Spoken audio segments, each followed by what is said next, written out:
Bonsoir à tout le monde, j'espère que vous allez bien. Je m'appelle Ahmed Yacoubi. Ça fait longtemps que j'ai publié une vidéo concernant la partie analyse en mathématiques. Donc, on va s'intéresser maintenant à les fonctions amorphes, les fonctions d'ensemble C, bien sûr. Et puis, on va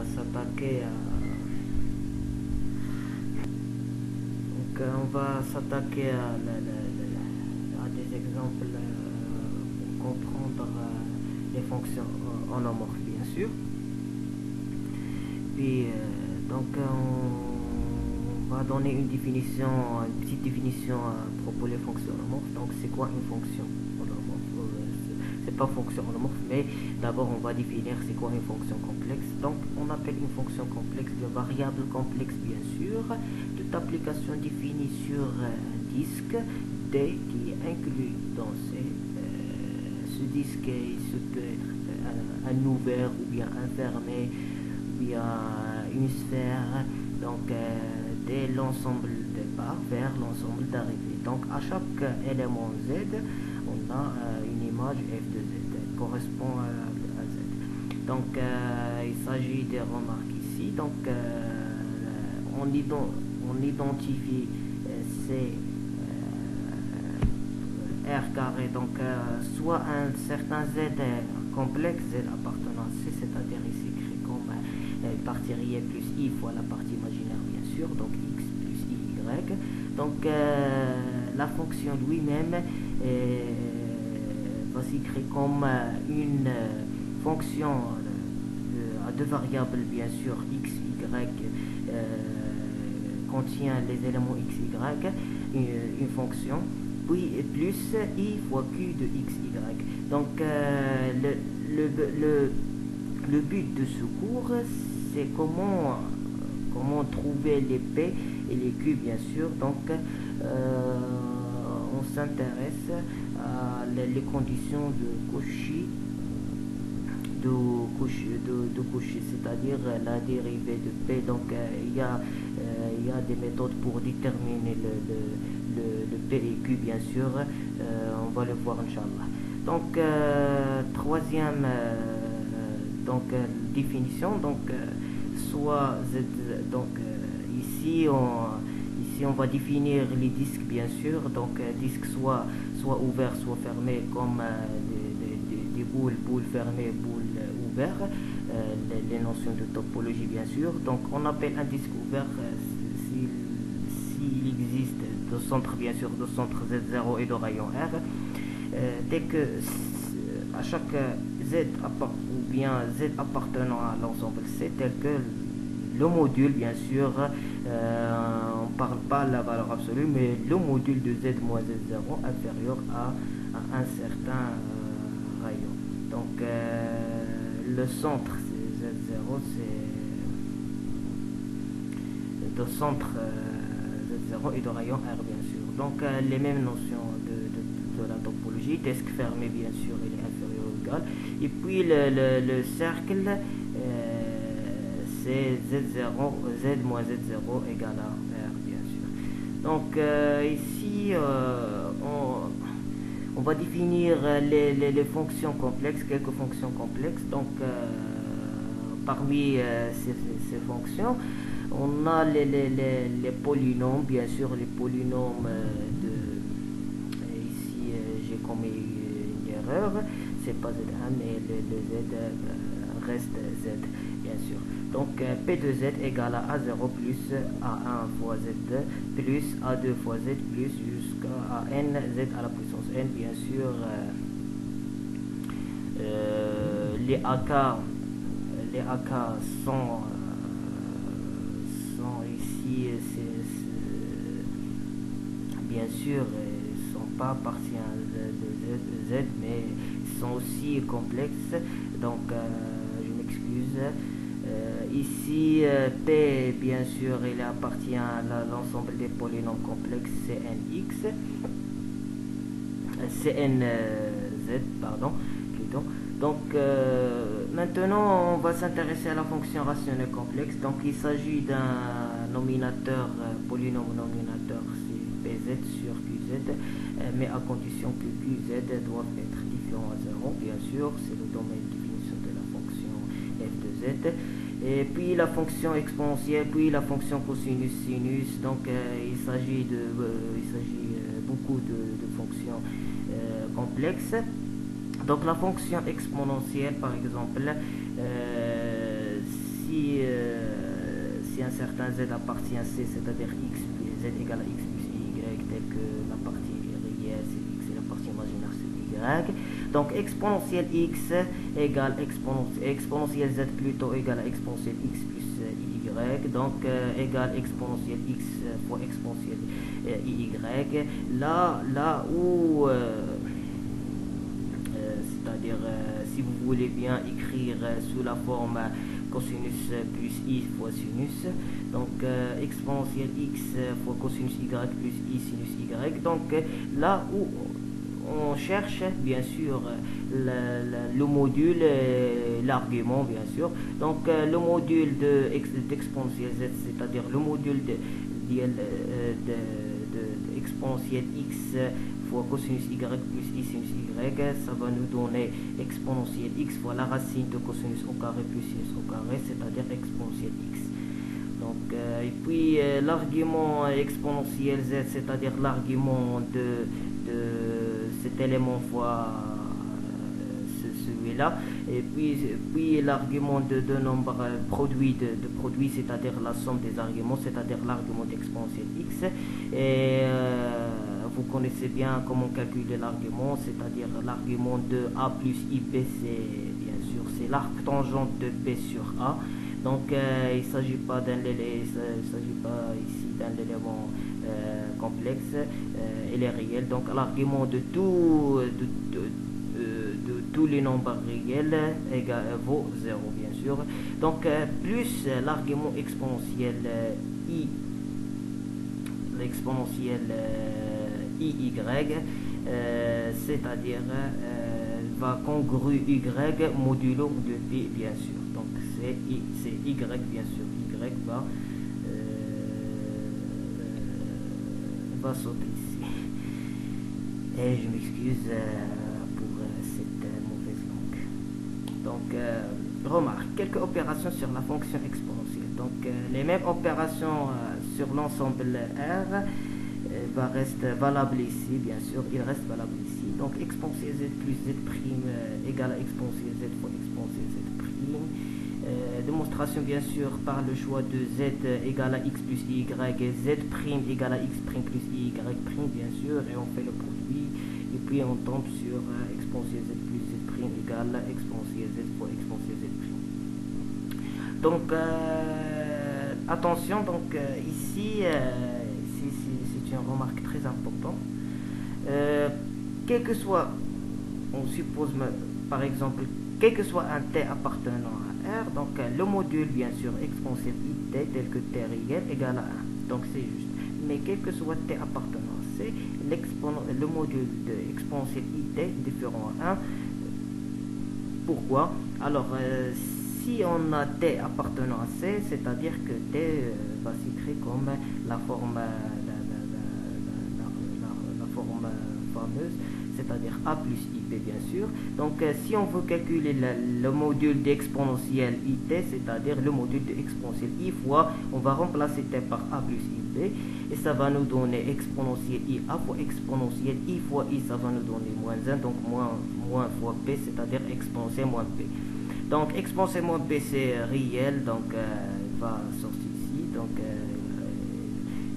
ne correspond pas à i, donc il va sortir. Donc exponentielle moins p fois le module d'exponentielle ia. Donc puisque a est un réel, on va appliquer la règle suivante. Donc le module d'exponentielle ia égale à 1. Donc ça va nous donner exponentielle moins p. Et cette règle, elle est très importante sur les calculs des théorèmes de résidus. Et puis les lemmes de Jordan on va voir ça pour calculer les intégrales, bien sûr les intégrales de type polynôme sur polynôme fois exponentielle i alpha. On va voir tout ça, inchallah. Donc il y a aussi les fonctions trigonométriques complexes. Donc cosinus z égale à exponentielle iz plus exponentielle moins iz sur 2. Bien sûr, z elle est complexe. Donc on peut calculer par exemple cosinus i si on remplace z par i, c'est-à-dire exponentielle moins 1 plus exponentielle 1 sur 2. Donc et puis le même pour sinus. Donc ce sont des relations de l'air. Donc cosinus au carré z plus sinus au carré z, est-ce qu'il est égal à 1 pour quel que soit z appartenant à c. Donc c'est une petite démonstration, vous faites chez vous bien sûr. Donc ça va donner 1. Un exemple, on va résoudre maintenant l'équation cosinus x égale 0. Donc comment on va résoudre les équations complexes. Donc on a cosinus x, plutôt cosinus z égale à 0. Donc cosinus z égale à 0, c'est mieux de rendre le cosinus sous la forme exponentielle iz plus exponentielle moins iz sur 2. Donc c'est la meilleure façon pour résoudre les types des équations. Donc et puis qu'est-ce qu'il va nous rester? Il va nous rester exponentielle iz plus exponentielle moins iz égale à 0, c'est-à-dire exponentielle i de z égale à moins 1 et moins 1 égale à exponentielle i facteur pi plus ou moins bien sûr de kp. Donc exponentielle ip c'est cosinus pi plus i sinus pi égale à 0, donc cosinus pi égale à moins 1, donc égale à exponentielle i fois pi. Et bien sûr, plus ou moins de kpi, c'est la congruence de l'argument, bien sûr. Donc, c'est-à-dire exponentielle i de z égale à exponentielle i pi plus ou moins de kpi, c'est-à-dire 2z égale à pi plus ou moins de kpi, c'est-à-dire les zk égale pi sur 2 plus kpi. Et là où on va définir la tangente z, c'est-à-dire la tangente z, elle est définie égale à sinus z sur cosinus z, elle est bien définie si et seulement si z elle est différente de pi sur 2 plus kp, c'est-à-dire si z égale à pi sur 2 plus kp, les cosinus vont 0. Donc les mêmes pour les fonctions hyperboliques. Donc les fonctions hyperboliques, on a le cosinus hyperbolique cosinus hyperbolique de z égale à les mêmes notions des fonctions hyperboliques dans R et reste valable ici dans C. Donc cosinus hyperbolique de z égale à exponentielle z plus exponentielle moins z sur 2 et puis sinus hyperbolique.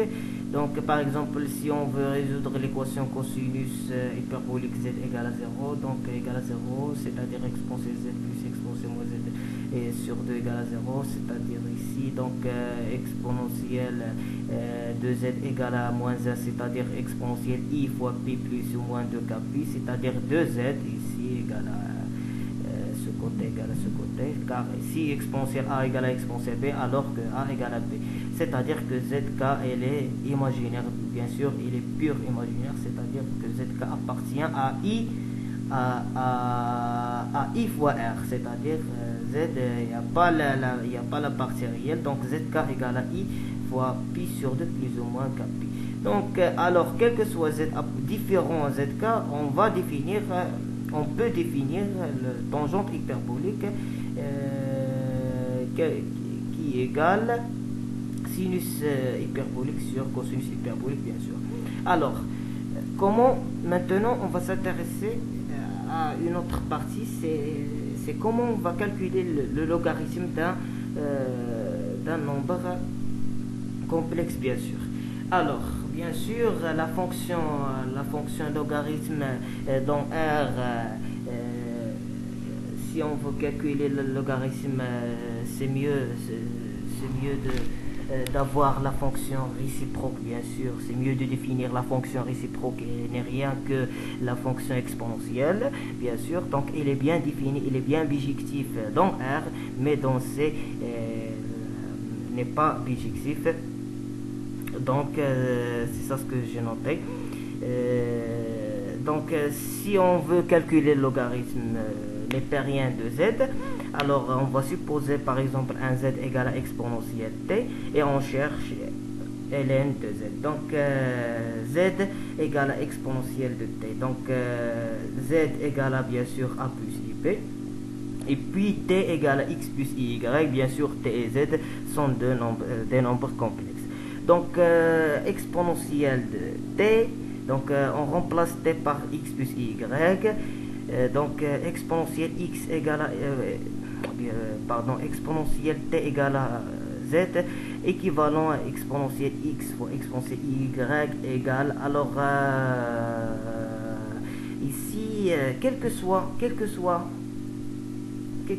un nombre qui appartient bien sûr à l'ensemble, on peut l'écrire par le module de ce nombre, bien sûr, de cet nombre, c'est-à-dire z, fois exponentielle i, l'argument de z, bien sûr. Donc, par exemple, ici, x plus y, alors égale à le module, c'est-à-dire la racine de, juste un exemple, je vais vous montrer ça.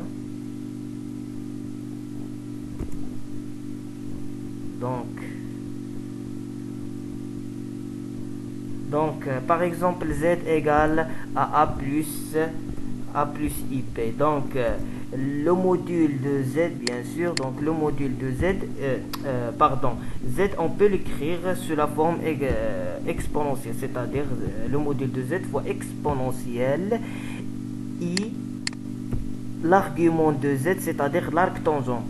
On peut mettre l'arc tangente et on peut mettre l'argument directement, l'argument de z, bien sûr. Donc quel que soit z appartenant, bien sûr, quel que soit z appartenant à l'ensemble, c'est bien sûr. Donc égal à le module de z fois exponentielle i argument de z. Pourquoi on fait ça? Pour faire les égalités. Le module égale à le module et l'exponentielle i fois y égale à exponentielle i fois l'argument de z. Donc exponentielle x égale à le module de z et exponentielle iy égale à i l'argument de z. C'est-à-dire que x égale à ln de module de z et y égale à l'argument de z plus ou moins de kp. Donc on a trouvé x plus iy, d'accord? Donc on a trouvé t. Et puisqu'on a trouvé t, c'est-à-dire on peut transformer par exemple t ici, t égale à ln de z, d'accord? Donc ln de z égale à t. Donc puisque ln de z égale à t égale à x plus y, là où on va remplacer x et y par les valeurs obtenues. Par exemple ici qu'est-ce qu'on a trouvé? On a trouvé x et y. X égale à ln de le module z et y égale à l'argument de z plus ou moins de kp. C'est-à-dire que t égale à ln de z plus i fois l'argument de z plus ou moins de kp. C'est-à-dire que ln de z égale à t. Et t, on va remplacer par x plus y. Et x égale à ln de module de z et y égale à l'argument de z plus ou moins de kp. C'est-à-dire ln de z égale à ln de module de z plus i facteur l'argument de z plus ou moins de kp. Donc c'est la méthode pour calculer le logarithme, bien sûr, nepérien. Donc un petit exemple. Si on pose que z égale à 1 plus i, alors le module de z égale à la racine 2 et l'argument de z bien sûr égale à pi sur 4 plus ou moins, si on met plus de kp ou bien plus ou moins de kp, ça va rester, c'est à vous de choisir, car on a bien sûr k appartenant à z, donc soit k positif soit k négatif. Donc ln de z égale à ln le module de z, c'est-à-dire ln de la racine 2 plus i fois l'argument de z plus de kp, c'est-à-dire pi sur 4 plus de kp, bien sûr, avec k appartenant à z. C'est-à-dire que ln de 1 plus i, ça va donner 1 demi ln parce que la racine de 2 égale à 2 à la puissance 1 demi et 1 demi va sortir ici avec la puissance. Donc 1 demi ln de 2 plus i facteur pi sur 4 plus 2 k pi. Donc c'est le résultat final. Donc maintenant on va définir les limites. Alors une petite définition dans l'ensemble R, on dit que la limite que f admet une limite en point x0, c'est-à-dire la limite quand x tend vers x0, f de x égale à L ou bien f de x0 s'il s'agit d'une continuité bien sûr. Alors ici on applique la définition limite bien sûr, c'est-à-dire que quel que soit epsilon supérieur strictement à 0, on cherche ce alpha bien sûr. Est-ce qu'il existe un alpha supérieur strictement à 0 tel que le module de z moins z0 inférieur à alpha, ou bien le disque de centre z0, le disque ouvert bien sûr, le disque ouvert de centre z0 et de rayon alpha. Bien sûr, si cette inégalité elle est valable, est-ce qu'on peut déduire que la valeur, c'est pas la valeur absolue, c'est le module de f de z, pardon, le module de f de z moins L, est-ce qu'il est inférieur à epsilon ou non? Alors, ça c'est la définition limite. Et puis, si f est continu en z0, alors la limite quand z tend vers z0, f de z égale à f de z0, bien sûr. Donc, là, on va introduire les fonctions holomorphes. Donc, c'est-à-dire les fonctions holomorphes, c'est comme les fonctions holomorphes dans R, c'est comme la dérivée bien sûr. Si f est dérivable en x0, alors la limite quand x tend vers x0, f de x moins f de x0 sur x moins x0 égale à un certain L, c'est-à-dire f' de x0, bien sûr il existe et fini, alors on dit que f est dérivable en x0. C'est la même chose pour la fonction, les fonctions holomorphes bien sûr. Alors on dit que f est holomorphe en z0 si seulement si la limite quand z tend vers z0, f de z moins f de z0 sur z moins z0 égale à un certain L, pardon, c'est pas réel mais appartenant C, c'est-à-dire existe. Donc notez bien que si bien sûr la notion de la dérivée, que si f est dérivable sur un intervalle, donc l'intervalle dans R et puis dans C c'est un disque bien sûr, donc un intervalle, alors elle est dérivable en tout point. Donc c'est la même chose pour le disque bien sûr. Donc un petit exemple, si on veut calculer, c'est-à-dire on a f de z égale à z à la puissance n, et on peut déduire que f' de z égale à n fois z à la puissance n moins z. Donc on peut montrer ça par les fonctions, par la notion de la dérivabilité ou bien holomorphe. Alors f' de z bien sûr c'est la limite quand t tend vers z de f de t moins f de z sur t moins z, c'est-à-dire que t à la puissance n moins z à la puissance n sur t moins z. Alors a à la puissance n moins p à la puissance n, c'est-à-dire que a moins b facteur a à la puissance n moins 1 plus a à la puissance n moins 2 fois b plus a à la puissance n moins 3 fois b au carré, et ainsi de suite. Donc sur t moins z, et on va simplifier par t moins z par t moins z. Ce qui nous reste c'est z à la puissance t à la puissance n moins 1 plus t à la puissance n moins 2 fois z plus jusqu'à z à la puissance n moins 1. Et si on remplace t par z, alors on obtient z à la puissance n moins 1 plus z à la puissance n moins 1 plus z à la puissance n moins 1 jusqu'à z à la puissance n moins 1. Donc vu que z à la puissance n moins 1 il est fixe, donc on peut factoriser par z à la puissance n moins 1, et on a le n terme bien sûr, on a un terme, donc 1 plus 1 plus 1 plus 1 plus 1 n fois, donc n fois z à la puissance n moins 1, c'est le résultat qu'on a déjà obtenu. Donc maintenant c'est les mêmes opérations sur les fonctions holomorphes, c'est donc les mêmes opérations sur les fonctions réelles, et elles restent valables sur les fonctions holomorphes, donc les primes bien sûr. Donc maintenant on se ramène à les conditions de Cauchy-Riemann. Donc les conditions de Cauchy-Riemann, c'est ça, c'est là où on va déterminer les P et Q bien sûr. Donc pour déterminer P et Q, il suffit d'appliquer les conditions de Cauchy-Riemann.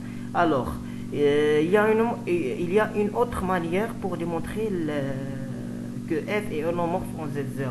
Donc il y a deux conditions. P et Q bien sûr doivent être différenciables. La notion de la différenciabilité, quand vous l'avez déjà vu en topologie, c'est-à-dire que f plus h égale à f de a plus une fonction linéaire bien sûr phi de h plus la norme de h fois epsilon de h, tel que la limite quand h tend vers 0, epsilon de h égale à 0. S'il est juste, donc on peut dire que f est différenciable en a. Donc être différenciable bien sûr en point z0.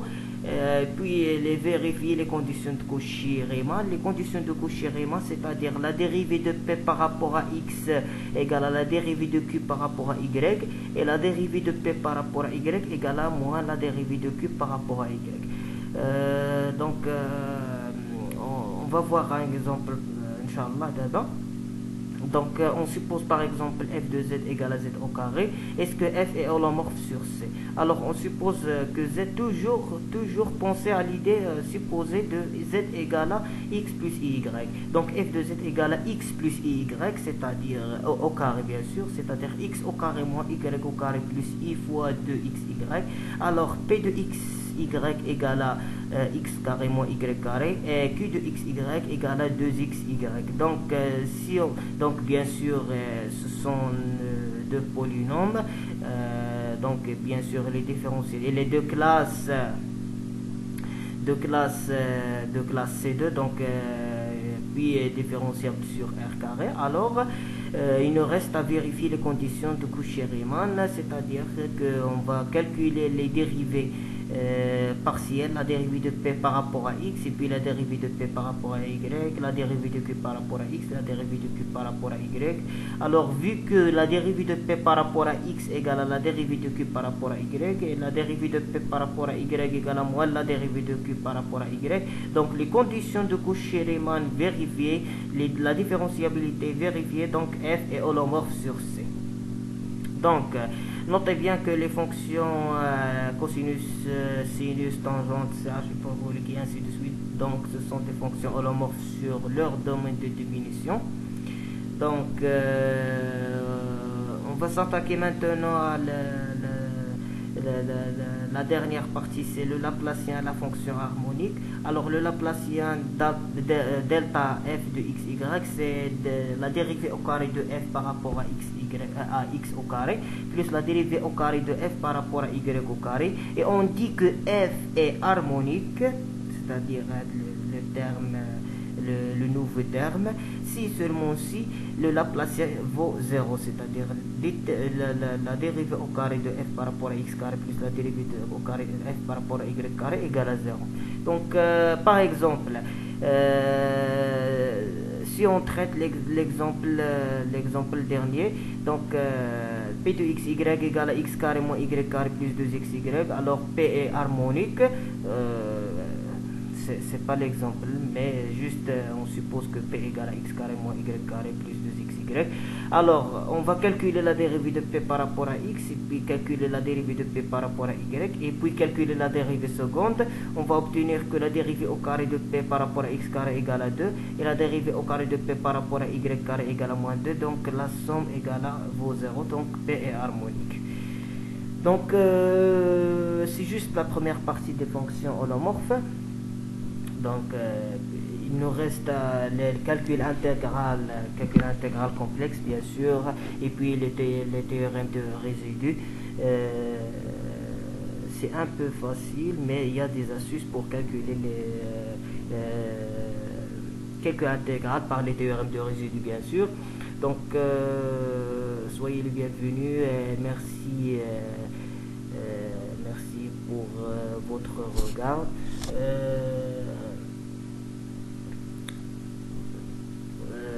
شاء الله يكون عجبكم هذا الفيديو. شكرا بزاف، كان معكم محمد يعقوبي. دونك تابونا معنا في لاشين باش توجور ان شاء الله ناميليوري ان شاء الله هاد لاشين ان شاء الله. وفي اقرب وقت غادي ندير لا دوزيام بارتي سي لي تيوري دو ريزيدو كالكول انتيغرال كومبلكس. يلا الله معكم، الله يعاونكم.